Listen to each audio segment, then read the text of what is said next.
Welcome back to the Hammers Academy YouTube channel. My name is Henry Thompson. I'll be hosting you today. I'm joined by Jack. How are you doing, Jack? I'm good, mate. How you doing? Yeah, not too bad. Obviously, they're feeling a bit better now. West Ham are actually sort of starting to look like they've made some sort of progress in the transfer market.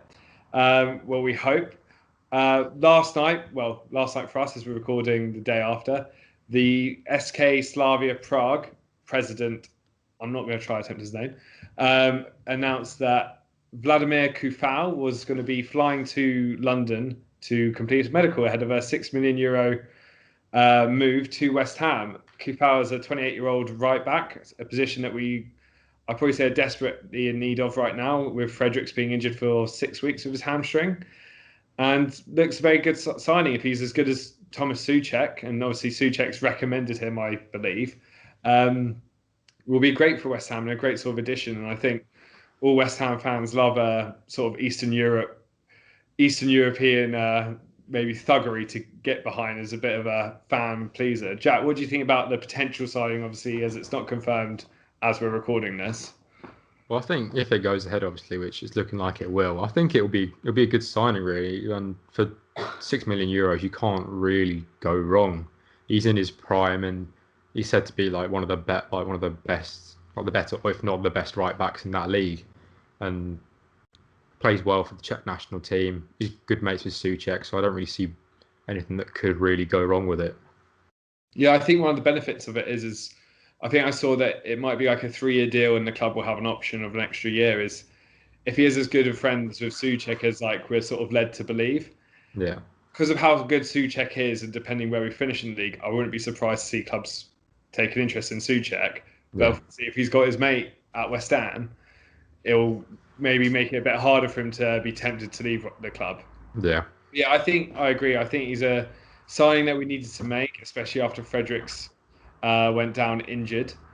Because it's a shame, because I think Fredericks was starting to look really good and was hitting sort of his best football for us. Yeah.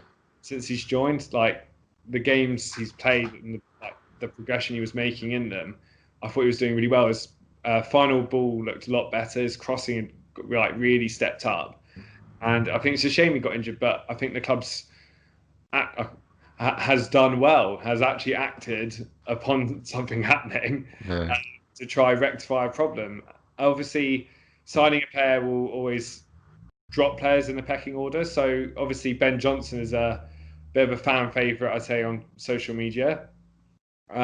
We've just been having a little discussion off camera about what it could mean for him, and one of our dear friends, Adam Smith, he suggested the other day that maybe it's time for Ben Johnson to have a loan move. So Jack, I sort of wanted to know what your thoughts are. Should Johnson be kept in the side, or should he be tried to be sort of loaned out before the window ends? I think that would depend on whether we're willing to buy another right back, really. If we were to buy another right back, then I'd be for it, really, because I think I do agree with you that he's a bit overhyped. He's good, definitely, but he's a bit overhyped, and he does need to improve. And I think regular football in the Championship would definitely improve him and maybe bring him up to that level that we need. Yeah, I agree. I think Ben Johnson, he's a very solid defensive right back. But in terms of the modern day role and just like job description of that job, is you need to be able to get forward and be sort of devastating going forward and overlapping your winger and getting good crosses into the box. And I don't really see that from Johnson, or at least as of yet in the Premier League. I know he had the sort of one moment against Hull where he sort of Ronaldo chopped it behind himself and played the ball into Haller, which sadly didn't end up in the net.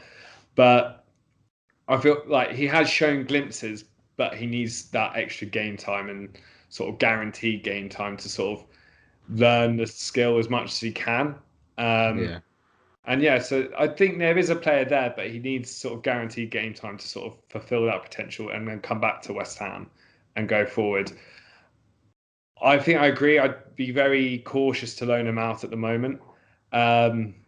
Maybe in January when Fredericks is back, and then the aim, obviously, I think, is for Coufal to take the first team role, really. I mean, compared €6 million to a free transfer from Fulham, you'd hope the one you paid money for is the better player.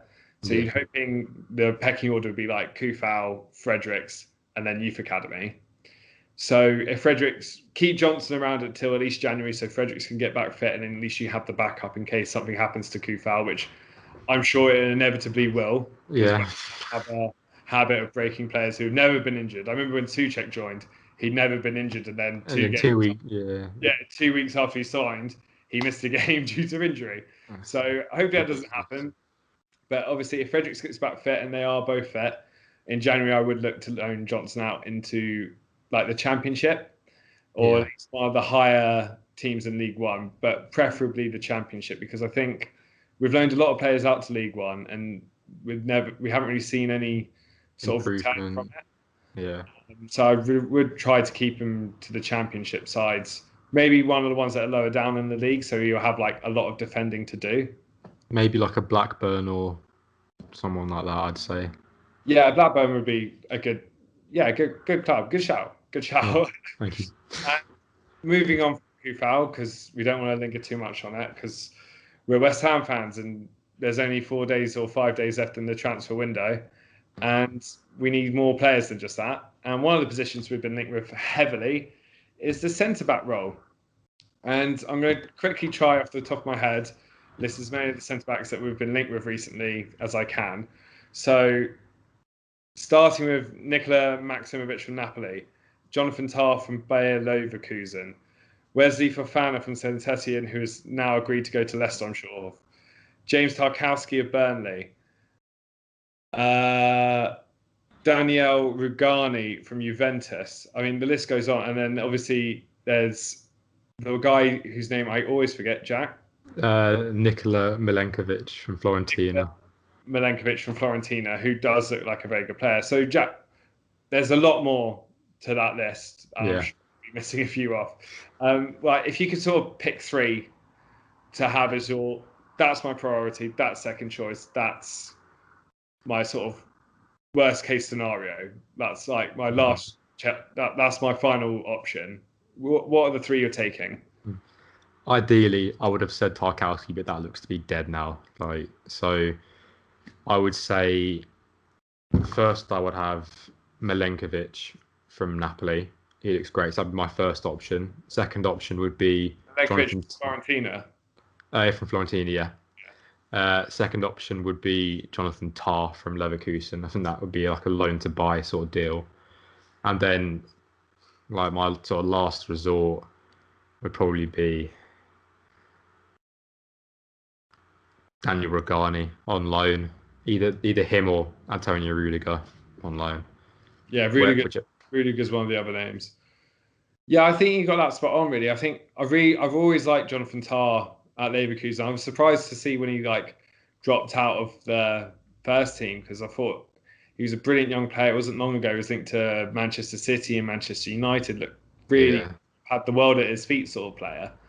But I think maybe he left the move too late and he sort of maybe just stagnated at Leverkusen compared to if maybe he'd got the move when it was sort of all being hyped up about. I think for me, my three would be very similar to yours. Would be Milenkovic, Tah and Rugani, but I think Tah would be my first choice. Okay. I know we get a lot of criticism for it, but I do like a loan to buy. Because I understand the logic of it, try it before you buy it. I do get that. I always think there's maybe slightly better value in it, because I think clubs, when they sell, they want to sell higher than if they go, well, if they're having them for a year, we might not even want anything to do with them by the time they come back. I always think the price it always seems lower than buying now, if you know what I mean, especially with 5 days left where teams won't have the time to replace these outgoing players. So if they're available to loan, then great. And if we can agree to buy them at the end of the deal, even better. So Jonathan Tah, to me, would be sort of my first choice. I think he just needs to sort of grow out of his clumsiness. That might be my only sort of critique of him. My next option would be then the very expensive option of Milenkovic from Fiorentina. Like, as you said, I think it's a £25 million bid with, well, not bid, but £25 million with £10 million in add-ons is what's wanted by Fiorentina, which is not too far off what we were offering for Tarkowski. We were offering 30 million for Tarkowski, so With, like, yeah, so it's literally the same thing, and yeah, he's younger. 6 million euros at least, 5.4 million pounds has gone because of the Coufal deal, but Yeah, we should still be able to at least pay the 25 million pounds.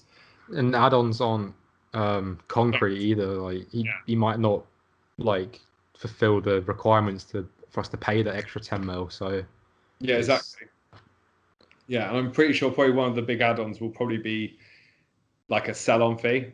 Like that will be one of the conditions because obviously I think Fiorentina have huge hopes for the player, but yeah, understand he needs a move to sort of progress his career.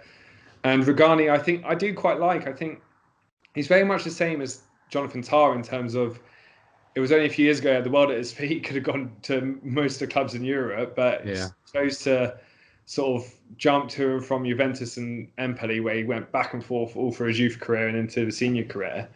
And as an Italian, playing for Juventus is always going to be your first choice. yeah, But I think he's just the same. Of he was at Juventus, stuck behind Chiellini and Bonucci, and now Matthias de Ligt. So anyone saying he's a terrible defender because he can't get in the Juventus starting lineup is a wrong. bit naive, I'd say, because I doubt there's many other players in the world that will be able to get into that defence, really, Yeah, and be there consistent. Even Matthias de Ligt struggled to get in there until Chiellini picked up his injury. So, and I think he's still quite good at age, 26, and a yeah, loan. I think so. I Yeah, think I read 2 million euros and a purchase of 18 million. yeah, it's around that. Yeah, I think Uh, he was linked with Arsenal last year. So yeah, to me, he probably seems the best value, yeah, to be honest, with his pedigree and where he's been playing. And it's not like he hasn't played for Juventus. He's still played plenty of games, but they've just got better options because they're yeah, Juventus. We're West Ham. A player from Juventus at centre back who's third choice, fourth choice behind Bonucci, Chiellini, and De Ligt. It's a very good player for us. Ogbonna came from Juventus. He wasn't starting, was he? No, He I think he was. was on the bench for the Champions League final, but Yeah, I wrote it in an article like West Ham interested in Ogbonna version 2 because the move to me seems very similar, yeah, and I see a lot of positives from it. So those would be my three. I think the others might just be a bit too big of a risk, or the prices and the ages don't really add up. Like Napoli's Maximovic, 29, but last price I saw was 25 million euros for a player who's 29, and then last year his contract seems very very high. If the deal was 12 million to 15 million pounds euros, maybe you get a bit more understanding in the value of it, but currently it seems way too high. So Jack, like if you can have, obviously those are your three, so the one defender you want the most is Milinkovic, yeah, and you see him slotting into that like right centre back role yeah. I easily. think he'd be perfect there, really. And then he can play it right back as well. So let's when it eventually does happen that Coufal picks up an injury for us, if needs be, he can slot in a right back for us or right wing back. Yeah, I think it's hard to argue getting the sort of the biggest name with the price tag and who's the youngest. Yeah, Like, it is hard to argue. Although I do like something about the idea of Issa Diop, Ogbonna, and Jonathan Tah. I do like that as I well. just think it Yeah, just looks impenetrable almost in yeah, terms of the size. But I think I'll probably go with Milinkovic as well because I think he's probably got that extra range of passing that Tah yeah, won't. yeah, And I think that's one thing our defense sort of lacks is, well, our defense lacks a lot of things, but one thing it does lack is a ball playing defender. yeah, I think we've seen it a little bit with Balbuena when he pings those 30-yard sort of straight balls down the pitch for Bowen to run onto, which he did in the yeah, quite well. But in terms of the rest of the time, we do lack that, and I think that would be a really sort of good idea. mhm. And £25 million is not 25 It's million pounds euros, or however much it is. Forgetting the add-ons, that's a snip for a top uh, quality centre back in this market. yeah, and Like, they're like you can see Everton are paying 20 about the same price for Ben Godfrey. yeah, Like, and oh, they've agreed. Yeah, he got relegated with Norwich. yeah, Like, he's a great player, don't get me wrong, but arguably there's flaws in his game, which I think everyone will agree with. And also, Leicester paying £40 million for Wesley Fofana, a yeah, 19-year-old with one and a half seasons experience at Saint Etienne in France. Like, yeah. £25 million. It's not a ridiculous amount of money for us to spend. No. But moving on, of course, deadline day is right round the corner. So Jack, just sort of quickly, just to help wrap up the video, I want to ask if you could have one treat from Sullivan on deadline day, and don't say sell the club. What would it be on deadline day if you could pick any sort of realistic player? Well, that Eberechi Eze from Crystal Palace, he looks quite good, doesn't he? No, I'm joking. I don't know. I think I would have said before Coufal, I would have liked Max Aarons.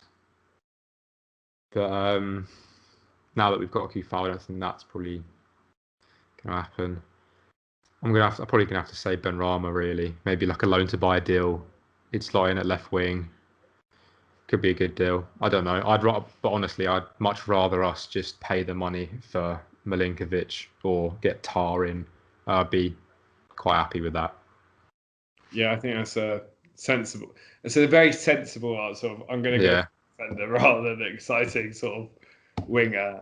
I mean, I was thinking the same lines of you when you said Eze, of going, that Diangana looks quite good. Because I do agree with the people who say if he hadn't been a West Ham player, we'd have been trying to buy him. We 100% would have been trying to buy him.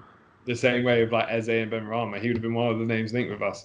Yeah. But I've got to agree, it's got to be the centre back. I think we're all coming to an understanding that we're not going to bring in a list of players that's 4, 5, 6 players long. But what we need to make sure is we get the right players. And centre back like Milinkovic, of course he can flop like any player can, but you can't judge that. You have to judge it on how they are at the moment. And at the moment, if he plays how he does for Fiorentina in claret and blue, should we buy him, would be a great signing. So so hopefully we have a positive end to the window, and that will bring an end to the god-awful summer. But I think the biggest thing for everyone is keeping Declan Rice as well. It'd be crucial. I think it's far too late for us to think about selling him and getting any sort of decent replacement in, really. No. Like at all. So, yeah. So we'll leave it there for now. Thank you for tuning into the Hammers Academy. Make sure you like the video and subscribe to the channel for more.